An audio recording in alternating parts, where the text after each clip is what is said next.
Hello everyone, সবাই কেমন আছেন? আশা করি সবাই ভালো আছেন।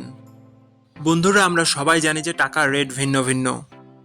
মানে কোনো দেশের টাকার রেট বেশি, আবার কোনো দেশের কম। কিন্তু আপনি কি জানেন আজকের দিনে ইন্দোনেশিয়ার 1 রুপি সমান বাংলাদেশের কত টাকা হয়? আপনার ধারণা কি ঠিক, নাকি অবাক হওয়ার মতো কোনো চমক আছে? এই ভিডিওটি বিশেষভাবে আপনার জন্য তৈরি, তাই শেষ পর্যন্ত দেখুন। কারণ আপনি যদি নিয়মিত টাকার রেট জানেন, তাহলে অর্থ লেনদেন বা বিদেশ থেকে পাঠানো রেমিটেন্সে লাভবান হতে পারেন।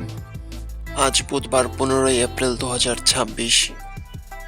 আজ ইন্দোনেশিয়ার 1 টাকা সমান বাংলাদেশের 0.0072 পয়সা, আর অপরের দিকে বাংলাদেশের 1 টাকা সমান ইন্দোনেশিয়ার 139 টাকা 23 পয়সা। বন্ধুরা, টাকার রেট প্রতি মুহূর্তেই বদলায়, আর এই পরিবর্তন আপনার আয়, খরচ, এমনকি সঞ্চয়ের উপর প্রভাব ফেলে। তাই নতুন রেট সবার আগে জানতে এখনই চ্যানেলটি সাবস্ক্রাইব করুন এবং বেল আইকন প্রেস করুন, যাতে কোনো আপডেট মিস না করেন। আমার কাজগুলো যদি আপনার ভালো লাগে, ডেসক্রিপশনে ও পিন কমেন্টে সাপোর্ট করে লিঙ্ক দেওয়া আছে, ঘুরে আসতে পারেন।